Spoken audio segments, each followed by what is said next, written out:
गुजरात समेत देश की 56 सीटों पर इलेक्शन कमीशन ने राज्यसभा चुनाव को ऐलान कर दिया है और इन सभी सीटों पर 27 फरवरी को होना है मतदान। हालांकि गुजरात में जिन सीटों पर चुनाव होना है उसमें बीजेपी के चारों उम्मीदवारों के निर्विरोध चुने जाने की संभावना साफ नजर आ रही है।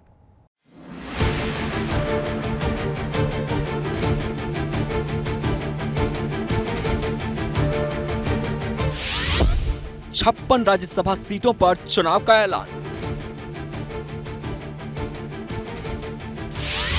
गुजरात समेत 15 राज्यों की सीटों पर होगा मतदान।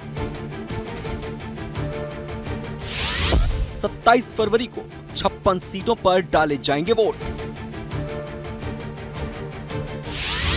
बीजेपी के चारों उम्मीदवार निर्विरोध चुने जाएंगे। 2024 लोकसभा चुनाव को ध्यान में रखते हुए इलेक्शन कमीशन ने राज्यसभा चुनाव पहले कराने का फैसला लिया है। गुजरात समेत देश के 15 राज्यों की 56 राज्यसभा सीटों पर चुनाव का ऐलान कर दिया गया है। गुजरात की 4 सीटों के साथ सभी सीटों पर 27 फरवरी को मतदान होगा। हालांकि गुजरात में बीजेपी के चारों उम्मीदवारों के निर्विरोध चुने जाने की उम्मीद है। 13 राज्यों के 50 राज्यसभा सदस्यों का कार्यकाल 2 अप्रैल को खत्म होने वाला है, जबकि 2 राज्यों के बचे 6 सदस्य 3 अप्रैल को रिटायर हो जाएंगे। बता दें कि गुजरात में 4 राज्यसभा सीटों में से 2 बीजेपी और 2 कांग्रेस के पास हैं। केंद्रीय मंत्री मनसुख मांडविया और केंद्रीय मंत्री परसोत्तम रुपाला बीजेपी की तरफ से सांसद हैं, जिनका टर्म खत्म हो रहा है। वहीं कांग्रेस से एमीबेन याग्निक और नारायण राठवा सांसद हैं, जिनका राज्यसभा का सफर भी इस टर्म के साथ ही खत्म होने जा रहा है।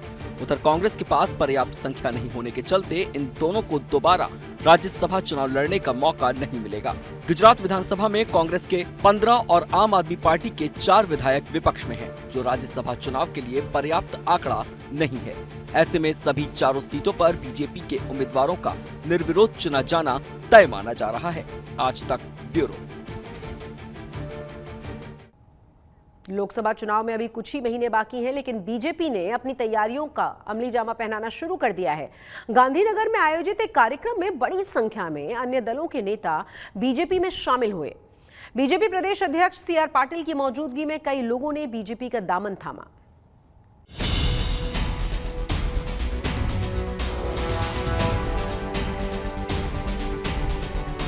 गुजरात में लोकसभा चुनाव को लेकर बीजेपी की तैयारियां जोरों पर है। पहले मध्यस्थ कार्यालय का उद्घाटन और अब विपक्षी दलों के नेताओं और कार्यकर्ताओं को बीजेपी से जोड़ने के लिए भर्ती अभियान। तस्वीरें गांधीनगर की है, जहां लगातार तीसरे हफ्ते बीजेपी का भर्ती अभियान जारी है।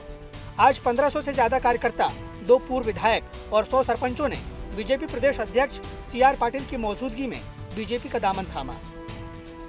आज बीजेपी ज्वाइन करने वालों में प्रमुख नाम जोधपुर के पूर्व विधायक चिराग कालरिया, डभोई के पूर्व विधायक बालकृष्ण पटेल और कांग्रेस ओबीसी सेल के प्रदेश अध्यक्ष घनश्याम गढ़वी का नाम शामिल है। चुनाव हारना जीतना वो तो एक सिलसिला है, होता रहता है, लेकिन आपको मैं बताऊं, कहीं ना कहीं मेरे मत क्षेत्र के लोगों का ये मानना था, मेरे साथ जुड़े हुए हैं उन लोगों का मानना था, हमारे तालुका पंचायत के सदस्य थे, मेरे जिला पंचायत के सदस्य थे, मेरे दोनों तालुका के अध्यक्ष थे, उन लोगों का भी ये मानना था और मेरे मतदारों को भी मानना था कि परिवर्तन अब करना चाहिए, ये वक्त आ गया है और परिवर्तन है वो संसार का क्रम है, इसलिए ये होता रहता है। इसलिए आज हमने परिवर्तन करने का निर्णय लिया और आज बीजेपी में हम ज्वाइन हुए हैं। मोस्ट रीजन मैं आपको बताऊं, जो है कांग्रेस जो निर्णय लेने में या कुछ कार्य करने में बहुत धीरे धीरे चल रही है, कछुए की तरह चल रही है। अभी ये दौड़ता ज़माना है, ठीक है, बुलेट ट्रेन का ज़माना है, स्पीड से चलना चाहिए। इसलिए मैं आपको बताऊं, पार्टी है वो अपना टाइम पास कर रही है, मेरे को तो ऐसा लग रहा है। अगर आपको लड़ना है, भले आप विपक्ष में हो, लेकिन यू शुड बी एनर्जेटिक। आपको लड़ना है तो दम से लड़ना है। ये नहीं लड़ रही थी, इसलिए मैंने ये निर्णय लिया, मेरे मतदारों ने बोला, इसलिए आज हमने भाजपा ज्वाइन की। दरअसल गुजरात लोकसभा चुनाव में बीजेपी ने विपक्ष को क्लीन स्वीप करने के साथ साथ 5 लाख के वोट मार्जिन के साथ जीत दर्ज करने का टारगेट रखा है और इसी वजह से पार्टी में विपक्ष के मजबूत नेताओं और कार्यकर्ताओं को जोड़ा जा रहा है। बातें करनी और काम करना अलग बात है। जब कोई इंसान राजनीति में आता है तो अपनी कोई सोच के साथ आता है, कोई आइडियोलॉजी के साथ आता है। मैं जब राजनीति में आया तो 30 साल पहले मैं ये सोच कर आया था कि जो हमारे गुजरात में जो ओबीसी समाज है, इनको बहुत ज़रूरी है कि इनका अपलिफ्टिंग करे।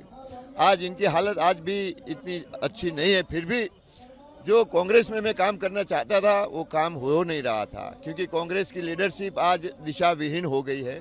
खास करके जिस समाज के मुझे काम करना है वहाँ हो नहीं रहा था। शहरी वोट बैंक के साथ बीजेपी का फोकस ग्रामीण इलाकों पर भी है। यही वजह है कि उन गांवों के सरपंचों को आज बीजेपी में जोड़ा गया है, जहां से बीजेपी मजबूत स्थिति में नहीं है। गांधीनगर से ब्रजेश दोषी के साथ आज तक ब्यूरो।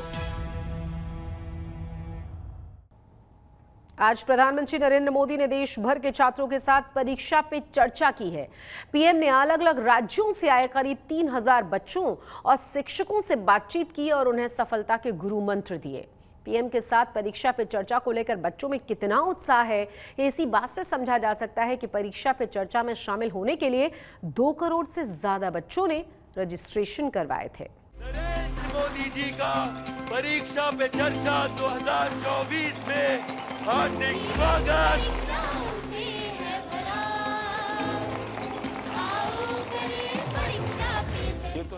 बच्चों की परीक्षाएं कुछ दिन बाद शुरू होने वाली हैं। ऐसे में हर बच्चा तनाव के दौर में पहुंच जाता है। देश के प्रधानमंत्री ने एक बार फिर से पहल की और देश के बच्चों के साथ परीक्षा पे चर्चा की और उन्हें उनके सवालों के जवाब देने के साथ मार्गदर्शन भी किया। ताली बजाते हो आप लोग? उतना स्ट्रेच नहीं करना चाहिए कि जिसके कारण हमारी एबिलिटी ही टूट जाए। हमने स्लोली इंक्रीमेंट करना चाहिए। चलिए भाई, कल मैंने 7 क्वेश्चन सॉल्व किए थे रात को, आज 8 करूंगा। फिर मुझे वरना मैं 15 तय करूं और 7 ही कर पाऊं तो सुबह उठता है, यार देखो कल तो कर नहीं पाए, आज करूंगा। तो एक खुद भी दबाव के प्रेशर पैदा करते हैं। हमने इसको थोड़ा साइंटिफिक तरीके से कर रहे हैं। परीक्षा पे चर्चा के 7वें संस्करण में पीएम ने न सिर्फ एग्जाम से जुड़े सवालों का जवाब ही नहीं दिया, बल्कि ऐसे कई टिप्स भी बताए जो बच्चों के काफी काम आ सकते हैं। परीक्षा से पहले छात्रों पर पड़ने वाले पारिवारिक दबाव को लेकर पीएम मोदी ने अभिभावकों से अपील भी की और कहा कि छात्र अकेले इस दबाव से नहीं निपट सकते, इसमें परिवार का सहयोग जरूरी है। पूरे परिवार ने, टीचर ने, सबने मिलकर के एड्रेस करना होगा। सिर्फ स्टूडेंट एड्रेस कर लेगा, सिर्फ पेरेंट्स एड्रेस कर लेंगे, इतने से बात बननी नहीं है। और मैं मानता हूं कि ये लगातार परिवारों में भी बातचीत होती रहनी चाहिए। हर परिवार ऐसी स्थितियों में कैसे हैंडल करता है, उसकी चर्चाएं होनी चाहिए। उसकी एक सिस्टमेटिक थियरी के बजाय हमने धीरे धीरे चीजों को इवॉल्व करना चाहिए। अगर ये इवॉल्व करते हैं तो मुझे पक्का विश्वास है कि हम इन चीजों से बाहर निकल के आते हैं। पीएम मोदी ने पूरे देश के बच्चों के सवालों का जवाब दिया और खास तौर से परीक्षा के दौरान इलेक्ट्रॉनिक गैजेट्स और मोबाइल से दूरी बनाने को कहा। उन्होंने कहा कि मोबाइल उपयोग का समय निर्धारित करें। निर्णय करने से पहले सारी चीजें हमने उसको जितने तराजू पर तोल सकते हैं तोलना चाहिए। परीक्षा पे चर्चा कार्यक्रम के बाद पीएम ने बच्चों से मुलाकात की और उनके साथ सेल्फी भी खिंचवाई। यही नहीं, कार्यक्रम शुरू होने से पहले उन्होंने बच्चों के बनाए मॉडल्स को भी ध्यान से देखा, उसके बारे में जानकारी भी ली। Bureau report.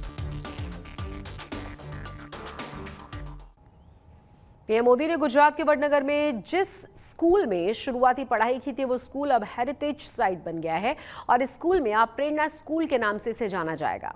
यहाँ देश भर के बच्चे आकर 1 सप्ताह तक रुक सकेंगे और जीवन मूल्यों की शिक्षा ले सकेंगे।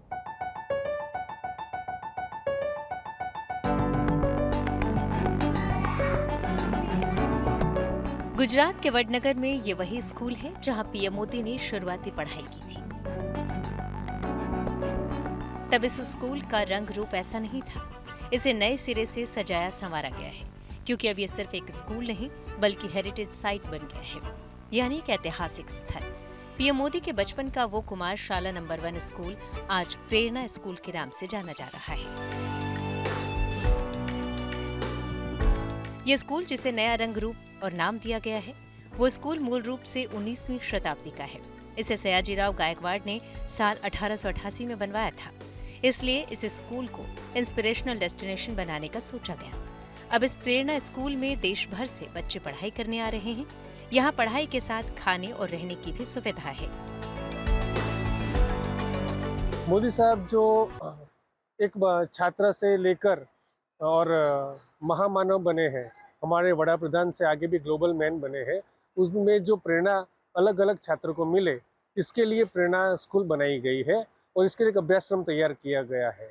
और 10-10 स्टूडेंट और 20-20 स्टूडेंट की जो बैच तैयार करके एक सप्ताह तक यहाँ पढ़ने के लिए आते हैं और ये प्रेरणा के साथ साथ मूल्य लक्ष्य शिक्षण भी पाते हैं।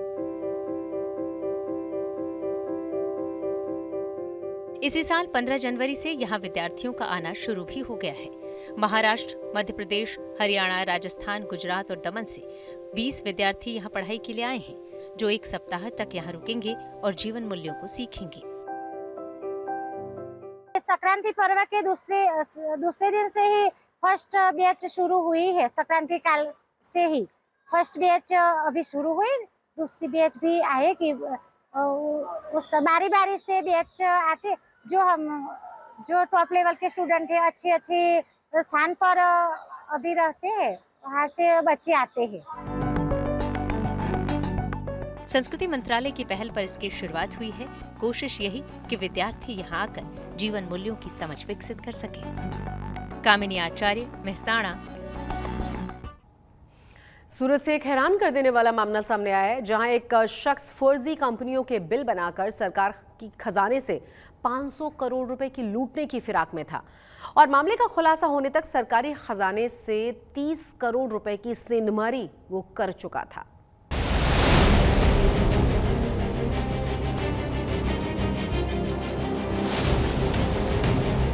गुजरात की इकोनॉमी का हब कहे जाने वाले सूरत में पुलिस ने सरकारी खजाने पर सेंधमारी करने वाले एक ऐसे शख्स को गिरफ्तार किया है, जिसकी घपलेबाजी को सुनकर आप हैरान हो जाएंगे।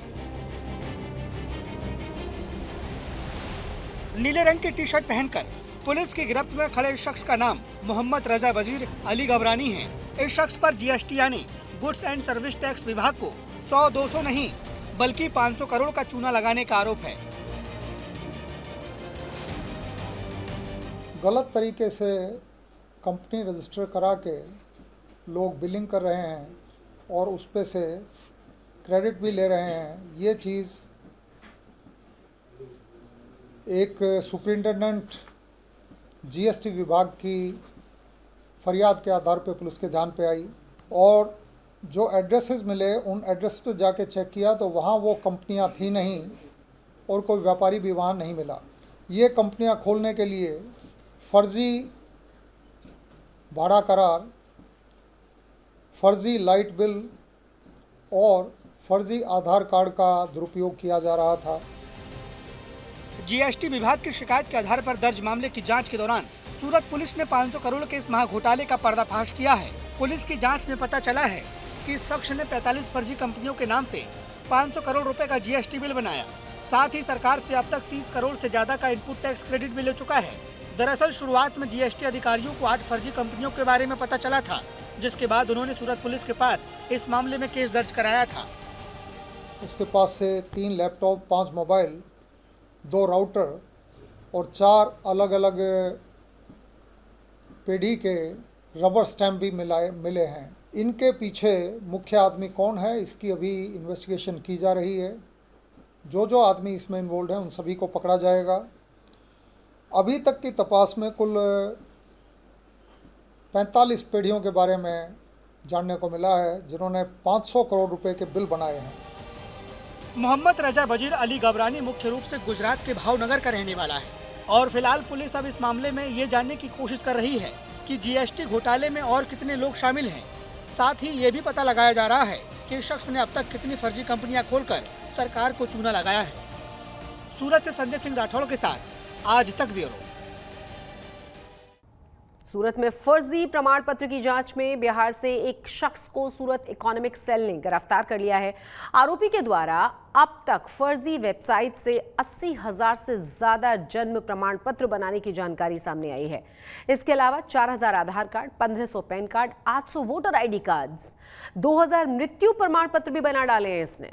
आरोपी सिंटू यादव के 8 बैंक अकाउंट्स में करोड़ों रुपए के ट्रांजैक्शन होने की बात भी सामने आई है। फिलहाल 8 बैंक अकाउंट से पुलिस ने लगभग 2,31,000 रुपए फ्रीज कर दिए हैं।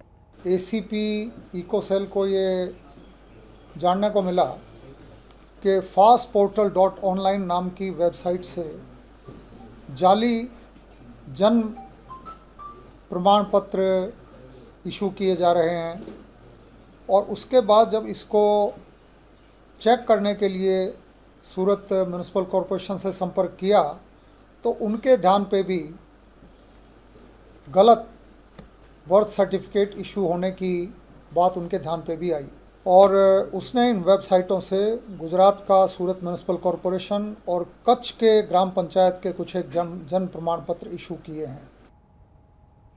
आज तक गुजरात के स्पेशल बुलेटिन में आज के लिए बस इतना ही, लेकिन देश और दुनिया की तमाम बड़ी और अहम खबरों के लिए आप देखते रहिए आज तक।